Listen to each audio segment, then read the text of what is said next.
বিক্রি হতে চলেছে আইপিএলের জনপ্রিয় ফ্র্যাঞ্চাইজি রয়্যাল চ্যালেঞ্জার্স বেঙ্গালুরু। দলটির বর্তমান মালিকানায় বিখ্যাত ব্রিটিশ পানীয় নির্মাতা প্রতিষ্ঠান ডিয়াজিও। প্রথমবার চ্যাম্পিয়নশিপের স্বাদ পাবার বছর এমন সিদ্ধান্ত প্রতিষ্ঠানটির। সম্ভাব্য দাম আশা করছে $2 বিলিয়ন বা প্রায় 24,000 কোটি টাকা। যে বছরকে বলা হচ্ছিল বিরাট কোহলি আর রয়্যাল চ্যালেঞ্জার্স বেঙ্গালুরুর রাহুর দশা কাটানোর বছর, সেটি এখন রূপ নিচ্ছে অন্যতম দুর্ভাগ্যের। এমন সোনার ডিম পাড়া হাঁস বেহাত করার সিদ্ধান্ত আরসিবি মালিক ইংল্যান্ড ভিত্তিক পানীয় নির্মাতা প্রতিষ্ঠান ডিয়াজিওর। 9 বছর পর আবারও নতুন মালিক পেতে চলেছে আইপিএলের অন্যতম হেভিওয়েট ফ্র্যাঞ্চাইজি। 2026 মার্চের মাঝেই হবে দায়িত্ব হস্তান্তর।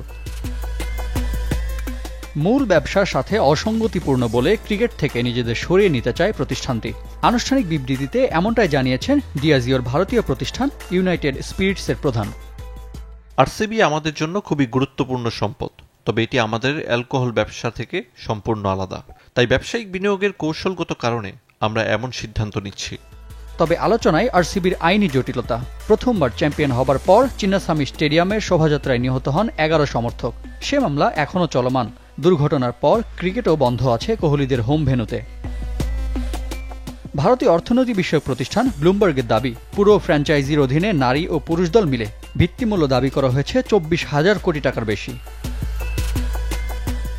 বর্তমান চ্যাম্পিয়নদের মালিকানা নিতে ইতিমধ্যে আলোচনায় বেশ কয়েকটি প্রতিষ্ঠানের নাম। যে তালিকায় আছে সিরাম ইনস্টিটিউট, জিএসডব্লিউ গ্রুপ ও আদানি গ্রুপ। মালিকানা হস্তান্তরের আর্থিক লেনদেন সামাল দিতে এর মাঝেই 2 বেসরকারি ব্যাংককে দায়িত্ব দিয়েছে ব্রিটিশ প্রতিষ্ঠানটি। আইপিএল উদ্বোধনী আসরের পর থেকে 2016 সাল পর্যন্ত আরসিবি মালিকানায় ছিল বিজয় মালিয়ার মালিকানাধীন ইউবি গ্রুপ। 2016 সালে মালিয়া আর্থিক কেলেঙ্কারিতে জড়ালে দলটির মালিকানায় আসে ডিয়াজিওর নিয়ন্ত্রণাধীন ভারতীয় প্রতিষ্ঠান ইউনাইটেড স্পিরিটস গ্রুপ। এবার তৃতীয় মালিকের অপেক্ষায় বর্তমান চ্যাম্পিয়নরা। রিফাত হোসেন, চ্যানেল 24।